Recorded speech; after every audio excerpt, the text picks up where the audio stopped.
नमस्कार दोस्तों, कैसे हैं आप लोग।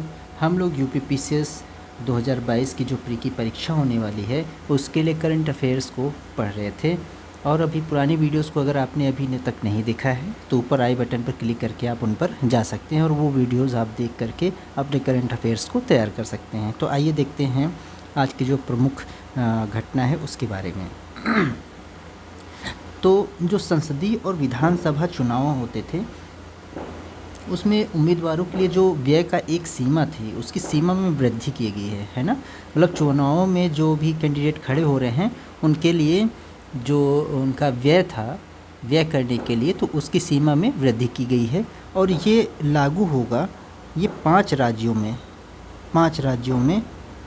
लागू हो गया है। ठीक है, इन 5 राज्यों में आगामी जो आपके विधानसभा का चुनाव होगा, ठीक है ना, बल्कि हो चुका है विधानसभा का चुनाव के लिए जो है आपकी वृद्धि कर दी गई है। ठीक है, तो 5 राज्यों में से कौन कौन से राज्य हैं, उसमें से आपके जो बड़े राज्य हैं, बड़े राज्य जो हैं नोट डाउन करते जाइएगा साथ ही साथ में आप। बड़े राज्य में आपके उत्तर प्रदेश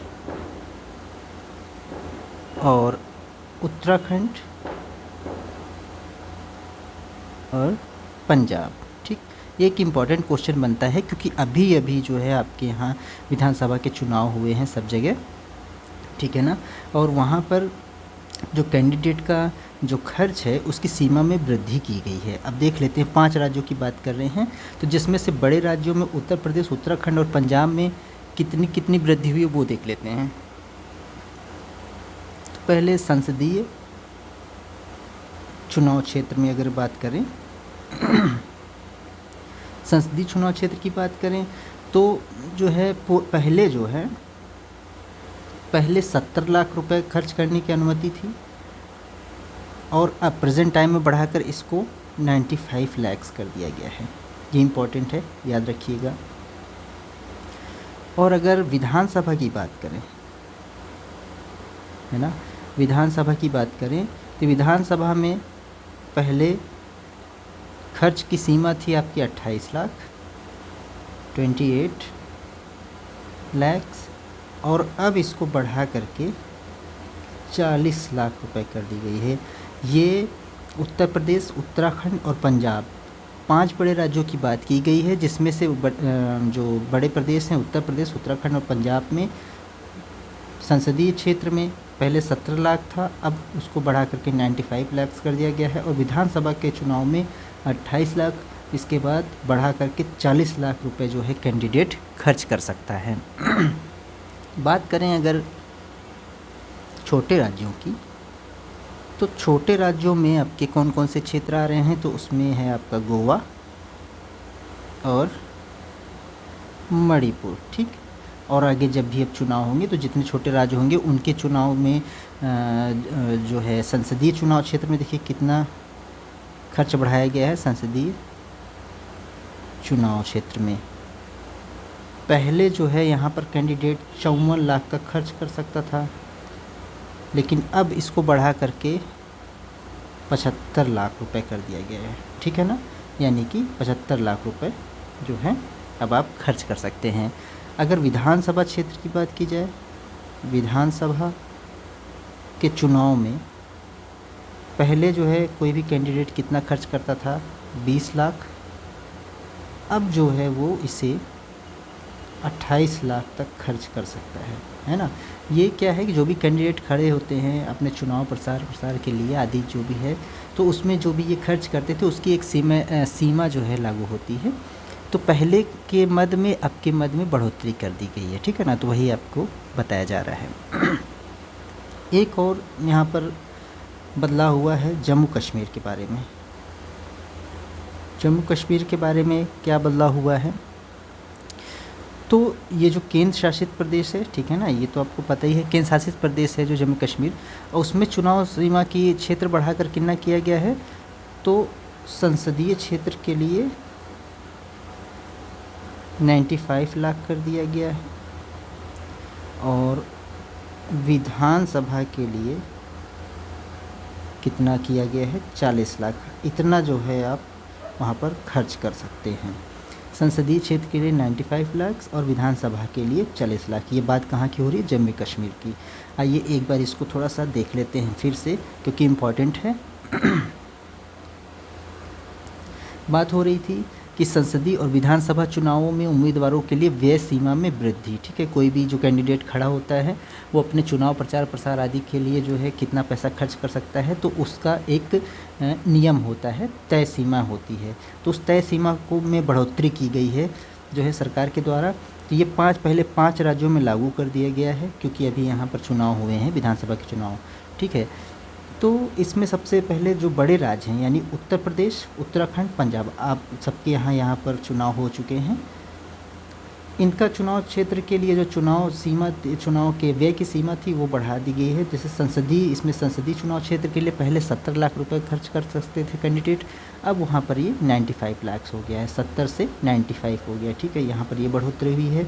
और यहीं पर विधानसभा चुनावों में अगर विधानसभा चुनाव हो रहे हैं तो वहाँ पहले कैंडिडेट 28 लाख केवल खर्च करता था, अब वो इसको 40 लाख रुपए तक इंक्रीज़ कर दिया गया है, तो 40 लाख रुपए तक वो खर्च कर सकता है। छोटे राज्यों में आपके गोवा और मणिपुर में भी आपके चुनाव हुए हैं, तो वहाँ पर संसदीय चुनाव के लिए जो है पहले कैंडिडेट 54 लाख रुपए खर्च करता था, लेकिन अब बढ़ा करके 75 लाख रुपए हो गया है। बहुत इंपॉर्टेंट डेटाज है, इसको याद करना पड़ेगा आपको। विधानसभा चुनाव क्षेत्र में पहले कैंडिडेट 20 लाख खर्च करता था, अब उसको बढ़ा करके 28 लाख कर दिया गया है। ठीक है, ये बढ़ोतरी हो रही है।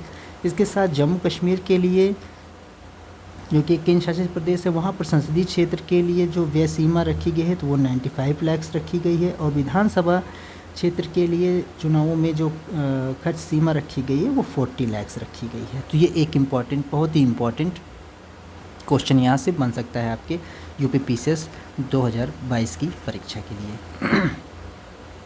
अगले करंट अफेयर्स को अगर हम देखें तो अभी हाल ही में गंगा एक्सप्रेसवे, ठीक है ना, गंगा एक्सप्रेस वे का उद्घाटन किया गया है। कब किया गया है, तो ये उद्घाटन हुआ है आपका 18 दिसंबर 2021 को, यानी लेटेस्ट है अभी, ये आपके जून की परीक्षा के लिए बहुत ही इम्पोर्टेंट है। इसका शिलान्यास कहाँ किया गया है, तो शाहजहाँपुर। कहाँ पर, शाहजहाँपुर आपका कहाँ पड़ता है, तो ये यूपी में है ना। शाहजहाँपुर में इसका शिलान्यास किया गया है, और किसके द्वारा, तो हमारे प्राइम मिनिस्टर श्री मोदी जी के द्वारा। ठीक है ना। अच्छा, ये जो एक्सप्रेसवे है, ये गंगा एक्सप्रेसवे है, इसकी कुल लंबाई कितनी है, तो लंबाई इसकी लगभग, इम्पॉर्टेंट डेटा देखिए ये है 594 किलोमीटर्स, 594 किलोमीटर्स। और ये कहाँ से कहाँ तक होगा, तो ये आपका मेरठ में एक गांव है आपका बिजौली से ले करके आपका प्रयागराज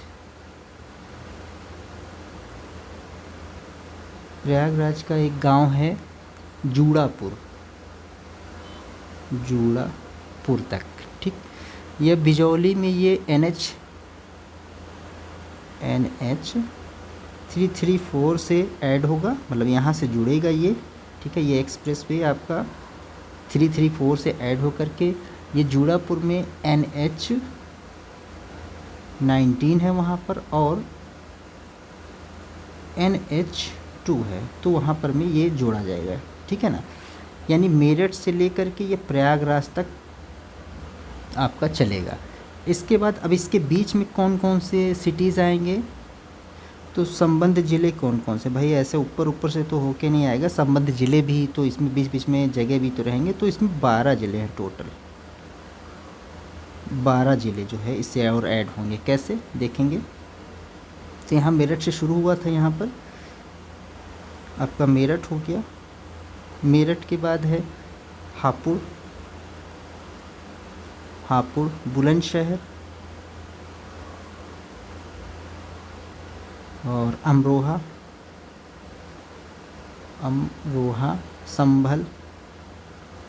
संभल से होते हुए फिर ये आएगा आपका बदायूं, फिर शाहजहांपुर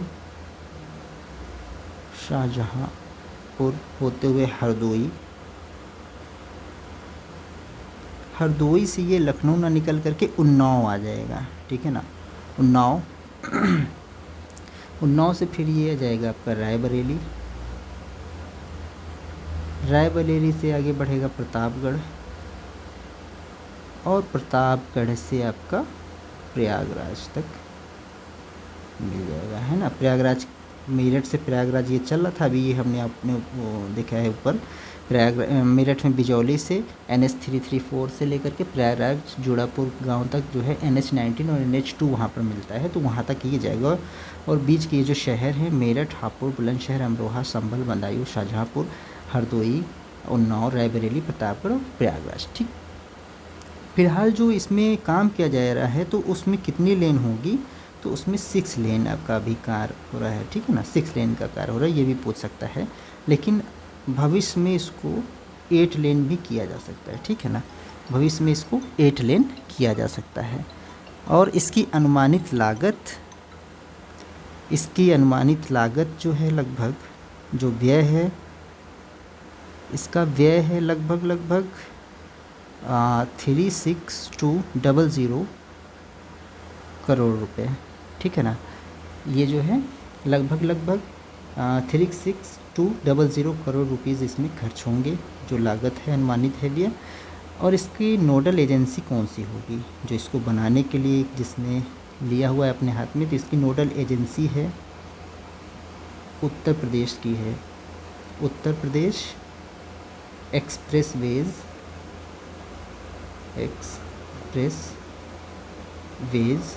औद्योगिक विकास, ये भी इम्पोर्टेंट है क्योंकि जो बनाता है उसका नाम भी पूछ लेता है प्राधिकरण। इनके द्वारा जो है यानी यूपीडा, ठीक है, इनके द्वारा ये बनाया जाएगा। ये इम्पोर्टेंट था, इसको आप लोग नोट डाउन कर लीजिएगा। एक बार इसको और रिवाइज करके देख लेते हैं। ये गंगा एक्सप्रेसवे, ठीक है, इसका उद्घाटन 18 दिसंबर 2021 को शाहजहांपुर से, ये जो कि यूपी में पड़ता है, हमारे प्राइम मिनिस्टर मोदी जी के द्वारा किया गया है, ठीक है। ये गंगा एक्सप्रेसवे याद रखेंगे, बहुत इंपॉर्टेंट है। इसमें 594 किलोमीटर्स की पूरी सीमा तय है जो इसकी लंबाई होगी। और ये आपके मेरठ के बिजौली से NH 334 में, मतलब यहाँ से स्टार्ट करके के प्रयागराज जोड़ापुर गांव में NH 19 और NH 2 से ऐड होगी। इसमें कितने ज़िले संबद्ध है, तो पूरे 12 ज़िले, जिसको बारे में आप देखेंगे तो मेरठ, हापुड़, बुलंदशहर, अमरोहा, संभल, बदायूं, शाहजहांपुर और हरदोई, उन्नाव, रायबरेली, प्रतापगढ़ और प्रयागराज। फ़िलहाल जो इस पे काम शुरू हो रहा है, इसमें 6 लेन का वर्क किया जा रहा है, ठीक है ना, और भविष्य में इसको 8 लेन भी किया जा सकता है।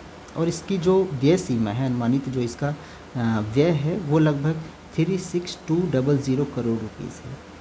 और इसको बनाने वाली संस्था कौन सी है, इसकी नोडल एजेंसी कौन सी है, तो वो है उत्तर प्रदेश एक्सप्रेसवेज औद्योगिक विकास प्राधिकरण। तो ये इम्पॉर्टेंट करंट अफेयर्स था जो कि आपके परीक्षा में पूछा जा सकता है, तो प्लीज़ इसको नोट डाउन करिए और पढ़ते रहिए। चलिए मिलते हैं अगले वीडियो में। Thank you.